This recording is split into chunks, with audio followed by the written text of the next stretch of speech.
est généralement à deux niveaux. Et un premier niveau, c'est celui de la mobilisation qui concerne le système de santé en général.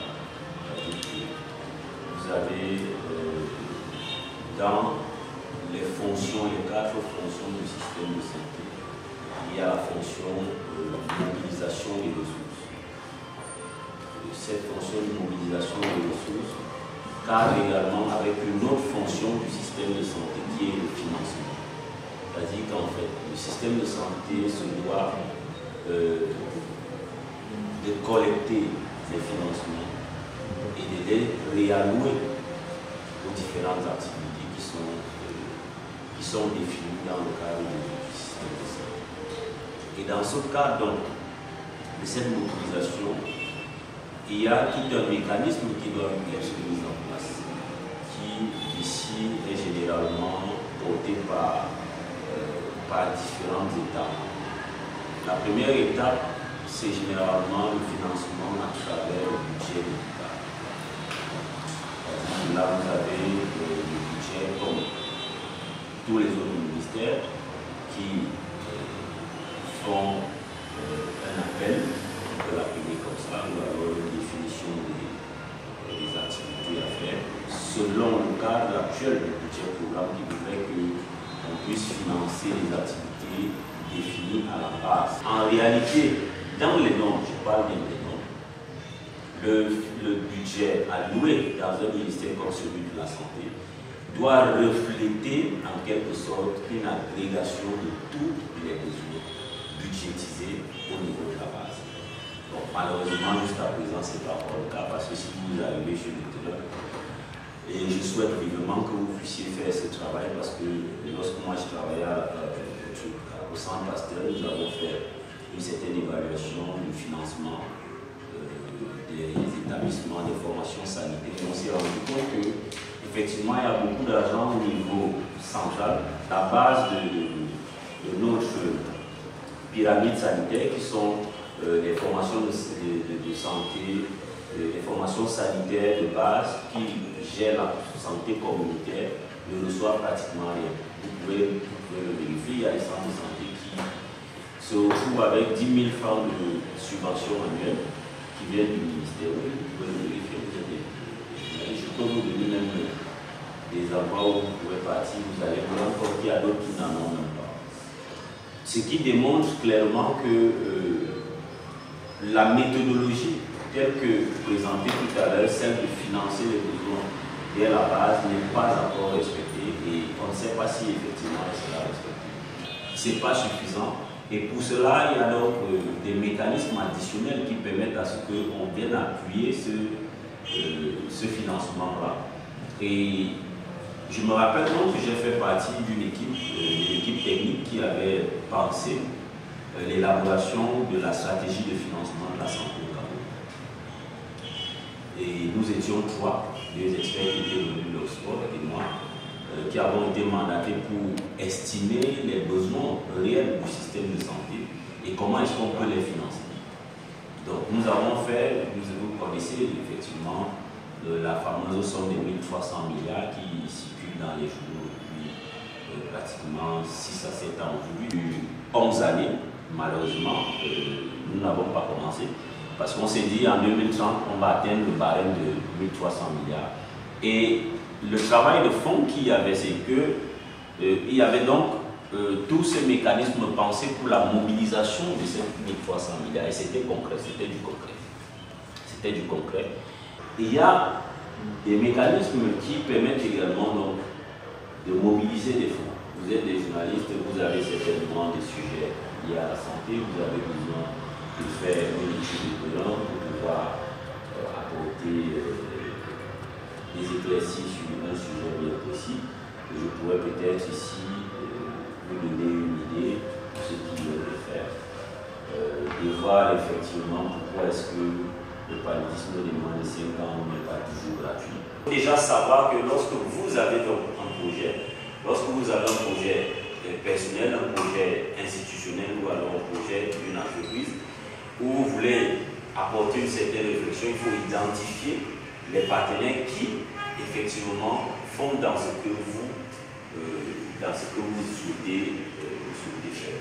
C'est vrai que dans le cadre de la lutte contre le paludisme, vous avez la possibilité d'avoir un panel assez grand d'institutions internationales. J'aimerais savoir, parce que vous avez dit également que il paraît que l'argent disparaît à certains niveaux. Alors j'aimerais savoir, lorsque le ministère de la Santé a son budget, est-ce qu'il y a donc un mécanisme de répartition du budget? Comment le ministère de la Santé, n'est-ce pas, définit en fait la répartition de son budget?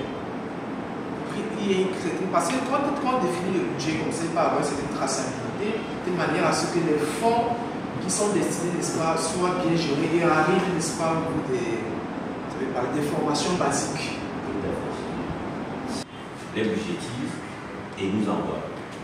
Alors, on va faire simple. Ce côté-ci, c'est peut-être la région du centre, ce côté, c'est la région du littoral, l'autre côté, c'est le sud. Alors, lorsque chacun d'entre vous a fait l'évaluation de ses besoins, les a budgétisés, remet à un délégué régional qui maintenant va agréger. Et maintenant, tous ces délégués régionaux vont envoyer au niveau central. Ce qui fait qu'en fait, de manière logique, ce que j'ai ici à mon niveau, ce sont vos besoins qui sont budgétisés. Et c'est ça que je vais à l'Assemblée nationale. Vous dire, nous avons besoin de temps parce que voilà les activités qu'il y a sur le terrain. Vous comprenez? Alors si on me donne ce budget, quand je rentre, je sais que vous avez besoin de telle ou telle chose, je vous envoie ce que vous avez. Vous comprenez? Mais malheureusement, quand ça se fait, lorsque l'argent arrive, on commence donc à chercher que la tête de l'autre là ne me plaît pas, donc je vais en gagner. Au niveau central qu'on déterminait, on se disait, bon, on pense qu'on peut avoir besoin de tel budget pour cette année.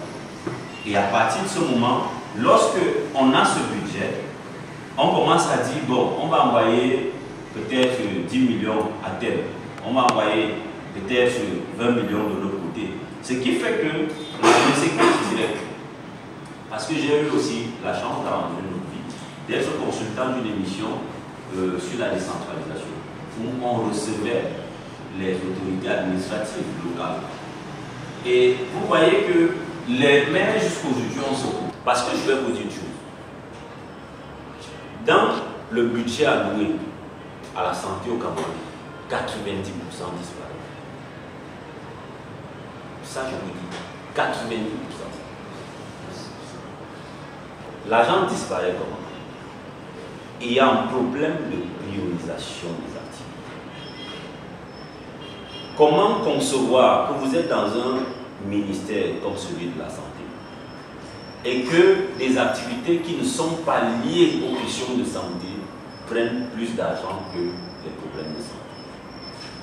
Vous allez voir dans la budgétisation, le fonctionnement dépasse largement l'investissement.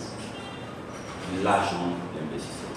Vous allez donc voir qu'un directeur d'administration centrale a 3 véhicules. 3 véhicules de fonction.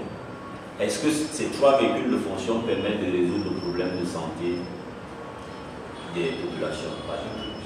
Lorsque on a sûr-t-il que cet argent est vraiment implémenté, matérialisé sur le terrain? Ça, c'est une super question. Vous savez, on dit généralement au quartier, l'OMS nous impose des choses, la Banque mondiale nous impose des choses. Et lorsque j'ai travaillé dans leur cercle, j'ai compris que c'était une manipulation de nos dirigeants. C'est eux qui injectent ce genre d'informations au sein de la population pour qu'ils se dédouanent en fait de leur incompétence et de leur médiocrité. Ça, je vais vous expliquer. Vous savez, pour des pays qui disent que nous suivons uniquement la ligne de l'OMS, vous avez vu, pendant que le monde était en ébullition, pendant Covid, où l'OMS n'avait pas encore homologué le vaccin chinois, nous l'avons reçu en grand compte. Pour des gens qui disent qu'ils suivent les directives de l'OMS. En fait, ils utilisent cela pour couvrir généralement leurs incompétences. Alors, je vais vous dire, c'est de façon très simple. Les institutions internationales, c'est vrai qu'il y a une pesanteur quand même qui existe. Mais en fait, ce sont des organismes d'accompagnement. Ça veut dire que vous avez des projets et vous soumettez ces projets à leur appréciation. Ils approuvent que, effectivement, tel projet, par exemple, vous voulez construire la maternité, je sais dans quel quartier, ils approuvent finalement que oui, c'est logique, c'est un bon projet, et vous attribuent le financement. À partir de ce moment, ce n'est plus leur problème. Si vous prenez à l'édifice, tout ce qu'ils attendent, c'est qu'ils aient un rapport détaillé. Et comme nous savons, il y a un responsable de ce pays qui nous a dit qu'il a la possibilité de justifier 1 milliard à une nuit. C'est-à-dire qu'il s'assoit et fabrique des justificatifs en une nuit. Vous comprenez l'ingénierie des gens. Je vais nous parler d'efficacité. Tout à l'heure, vous avez cité par exemple le paludisme. Alors, quand on sait que les moustiquaires et le vaccin financé par Gavi ne nous aident pas vraiment et que c'est nettoyer notre environnement qui serait mieux, pourquoi eux continuent à financer? C'est comme je vous ai dit, ce sont des organismes d'accompagnement. Vous dites que vous voulez laver les tachissiers chez vous, vous avez besoin de vous lever. Vous comprenez un peu? Vous dites que c'est le savon que vous voulez, ils vont vous donner du savon. Maintenant, c'est à vous de savoir ce dont vous avez. Nous ne savons pas exprimer nos besoins réels. Je vais vous dire une chose. Vous avez vu le Cap-Vert qui jouait au football là. Ils ont vaincu le paludisme il y a quelques semaines. Hein. Ils ont été déclarés paludisme free, malaria free. Avec les mêmes partenaires que nous. Vous comprenez? L'Algérie, c'est en Algérie qu'on a découvert le paludisme pour la première fois au monde. Ils sont sortis du paludisme, ils sont malaria free, avec les mêmes partenaires que nous. Donc ce n'est qu'à nous qu'on impose des choses. Tout à l'heure, lorsque vous nous disiez en fait que nous pouvons soumettre par exemple nos besoins en termes d'enquête pour avoir des accompagnements, vous avez dit en fait qu'on juge de la pertinence. Oui. On juge de la pertinence du projet, des objectifs, des résultats. Et après, vous passez par une audition. Oui. Voilà. Comment est-ce que ça se passe? Parce que, et puis, est-ce qu'après, il n'y a pas un timing? Parce qu'après, on ne peut pas continuer à financer un équipe perdu. D'accord, je vais vous expliquer. C'est le Fonds mondial qui finance qui a décidé de voir clair sur ces financements. Vous comprenez un peu? Mais au final, ils vous disent, nous avons mis les experts sur le terrain et voici ce qui ressort de ça. Qu'est-ce qu'on en fait? La seule chose qu'on a fait, c'est qu'on a changé le esprit. C'est tout. On a mis la dame qui est là. C'est tout ce qu'on a fait. Et on a continué à distribuer les